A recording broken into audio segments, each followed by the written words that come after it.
Well, if you just finished part one, I mean, I don't know. Is it the same handwriting?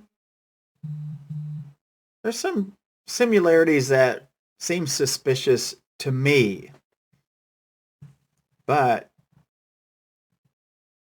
I don't know. If you did not see part one, stop this video right now and go back and watch part one before you watch this. You need to see part one before we move forward, or you're not going to know what I'm talking about. You're not going to get it because there's more. I mean, just the first stuff was enough. But look at this right there on your screen. 3 signatures. One of Michael Murdoch, one of Jamie Murdoch, which is Carole's daughter, one of Michael Massey. Oh gosh, I don't even have to put my glasses on, people. What a coincidence that all 3 names all lean to the right. You know what I was talking about? If there was a tower, if you draw a straight line or there's a tower standing straight up and it starts leaning to the right, you would say a leaning tower. And it would lean to the right. All of these letters lean to the right. 3 different people, all their letters lean to the right. Now here's what's weird. You have Michael Massey, Michael Murdoch, different people, but it appears that Michael has the same characteristics in each of their writings. Now, here's something else. Look at Jamie Murdoch, totally different person. Look how she writes Murdoch, and look how her dad writes Murdoch. Jamie and her dad, it appears to have a big similarity when it comes to writing their name. Look at the last 2 letters, the K and the C. I mean, how did the D, even the D-O-C-K, and then the R, I mean, come on, man. Are you serious right now? So we have Jamie and her father, who it looks like they write their last name almost the same. And then you have this Michael Massey, who just appears to write Michael similar to the way Michael Murdoch writes his. Now, maybe I'm wrong, but it really, I mean, to me, it looks like all of these names are written by one person. That's just me. But how can that be? You have 3 different people. You have Michael Massey, Michael Murdoch, and Jamie Murdoch. What's the one common denominator that attaches all of these people? I mean, you guys know. Put it in the comments. Who's connected to all 3 of these people? I mean, do you guys think this is all written by the same person? Isn't it weird that Murdoch looks really close? I mean, just the D-O-C-K. And we know when you look up Jamie's signatures, the signatures that we've provided in the past of people that said, I saw her sign this, her signature looks nothing like this whatsoever. If I thought that was all I had, I mean, this would be enough for a video in itself. But wait, there's even more. All right. So there's that. But let me put up the satisfaction of mortgage again. Okay. I know you saw it in part 1. That's what I'm saying. If you did not see part 1, you need to go back and watch it right now because there's stuff you're going to miss. I'm not going to go through it all again. All right. Let me put it up. The signatures. Let me just focus on the signatures. You have, put my glasses on, Elaine and David.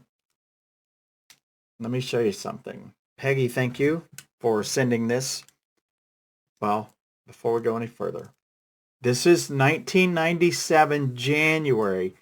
Under the notary stuff, it says, I certify on this day that David and Elaine personally appeared who produced a Florida driver's license. You see that at the bottom, right? It says they personally appeared. Now, I want to know, Carole, how did Elaine appear in front of you in January of 1997? How is that possible? The reason I ask you this is because of this document right here.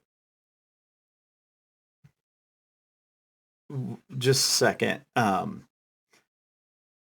just want to make sure that I don't come across insensitive. So any family members, Alan or Todd or anyone related to Elaine, I don't mean to come across insensitive because it may come across that way, but that's not my intentions.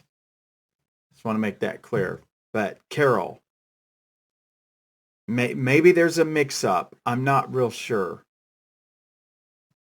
But how on earth did Elaine show up in January of 1997 to where you could notarize a document saying she's standing in front of you?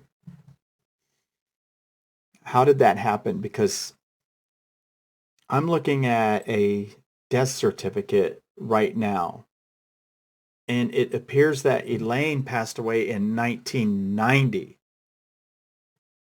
So how is it possible that 7 years later, you're notarizing a document saying she's standing in front of you? How does that happen? I don't understand. I mean, I'm going to look at this. So, I mean, I've highlighted. It shows date of death February 8th, 1990. Now, maybe this is a mistake. Maybe there's another Elaine Schreier that is from Florida that just happens to be related. I mean, maybe it's a parent of Elaine, or I don't know. I requested more information and they sent this death certificate. So it appears that she died in 1990. Now, on the death certificate, it has the informant's name and address, and it says David. That's the surviving spouse. Now, it would be a really big coincidence if David and Elaine were different people that signed these other documents. That would be a coincidence like Alan preparing this document before Carole met. That would be a coincidence like all of the names between Michael, and Jamie Murdoch all leaning to the right, all of the letters leaning to the right, being written in the same type style. That would just be another coincidence if there was another David and Elaine that were married. But this death certificate says David. The document on that mortgage deed says David and Elaine. So I'm having a real hard time figuring out how in the world did Elaine show up to sign that document if she died in 1990. Why is Carole notarizing that? Or maybe it wasn't Carole. Maybe it was someone else that did it. I mean, I don't know. We have a mortgage deed with someone who apparently has passed away 7 years previously, maybe 11 if it was done right before it was recorded in 2001, which I tend to believe that it wasn't done in 1997. The reason is this lady Elaine died in 1990. She wasn't there in 1997 if this is in fact the same person. So how do you explain this one, Carole? How do you explain your notary stamp notarizing a document where someone's dead? That's a tough one for me to swallow. I mean, some things I could almost see how you could spin it a different way, but this one, I mean, was it Dawn dressed up as a lady? Was it Dawn dressed up as Elaine? Is that what happened here? What happened? How is this possible? I mean, the notary thing that you signed, I mean, come on, man. This is ridiculous. I mean, there's so many things, so many thing after thing after thing. And then you have something like this. I don't do a lot of editing, but I just did. I had to take a little break because I was getting a little heated because things are so obvious to me and so many people. I don't understand why this wasn't done long ago. I mean, there's so much information, but just like this, if this is actually true that Elaine passed away in 1990 and she's signing a document in 1997, but we know she's not signing it. But this is stuff that can be found out easily. Like this has been found out. And yes, we have a lot of eyes on it. We have a lot of talented people looking through stuff. But there's been 23 years where people could have done this. I'm just going to say it's not up to the people to do this stuff, but we're doing it. We pay public servants to do this stuff, and it's not being done. And I get upset because the taxpayer dollars in Hillsborough County, in the state of Florida, they're supposed to take care of this stuff. Not somebody from Oklahoma, not somebody from Texas, not somebody from Wisconsin, not someone from Australia and the UK and all these other places. It's not their responsibility. But here we are doing it because we know this family deserves justice. I get really frustrated because there's some things that are just obvious, and there's a lot of things that I know that I'm not putting out there, that I'm not sharing with people, and for good reason, as you guys have witnessed in the last week or two. There's a damn good reason as to why I shouldn't be sharing certain information with people. And I mean, if I didn't before, well, I have plenty of reason to, and a lot of you know this. But there's so much information that I know about and a select few other people know about. And there's information that public servants are aware of, but they're not doing anything. Not that we know of anyway.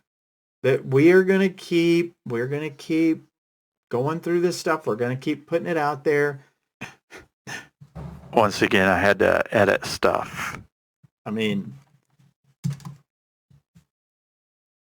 some of you have no idea what's going on behind the scenes. And just to all the people who have supported Nosy and Carrie and the official group and the family, we all appreciate it. I appreciate it. I love all the screenshots. I love reading that someone's saying they have like 3 fake accounts in our group. Why? Like, what's the point? You're so worried about our group that, I mean, anyway, I'm going to do the shirt on the next video. We'll give people more time to enter. And don't worry, I'm going to be giving more shirts away, and I will have some that will be for sale as well. We're gonna raise some money for the reward fund. We're gonna raise more money for the reward fund, even though there's been an anonymous donor to guarantee the amount. One of the requirements was that we continue to raise money in the reward fund. So we're going to do that. We're going to keep our word. So I'm going to keep doing it. Some of you are wondering, like, what's he talking about? But some people know, and I'm going to keep doing it. I'm going to keep doing it. And there's nothing you can do about it. So there will be some shirts, and I think maybe a website eventually, and we're going to take the money from the shirts, not all of it, because we have to pay for some of it, but we'll take like $10 per shirt or whatever and donate it to the reward fund. And there's nothing that anyone can do about it. So the people that are all starting all these rumors saying that I'm taking money out of the reward fund, guess what? You can kiss my Nah, I'm not going to even let you do that. But anyway, so that's coming down the road. The next video, I'll do the shirt. If you go to the video that I did last night and type in Mystic Jinx, then you're entered to win the Ripper shirt, the very first one, the original one, that like the first sample that I got. So go to that video, comment on it, the Mystic Jinx, that will put you into it. And then as far as this video, I think it's really incredible that we have a document that was done in, well, it says 1997, but was entered into the court system in 2001. And it appears that if you go off the information that you know about, Carole didn't know Alan while Don was alive. However, there is a letter out there. There's a letter out there where I do believe Carole tells the daughters that Alan was friends with Don. So this would make sense, actually, now, wouldn't it?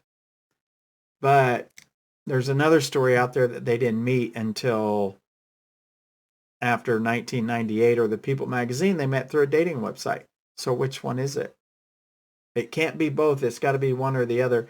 And I'm going to think it's the latter one. I think it's through the dating site. But we'll find out. We'll find all of that out. Trust me, it's all going to come out. So we have that on the document where it seems like the date can't be right because Alan's involved. And then we have a signature of someone who died in 1990 if we've got the right information, which I'm pretty sure we do. And then we have these signatures that all lean over one way, which looks like the same person's writing it. Just this one document is so fishy. It seems like there's so much fraudulent activity on it, allegedly, in my opinion, that it's, incredible. It's telling. And then you add all the other stuff,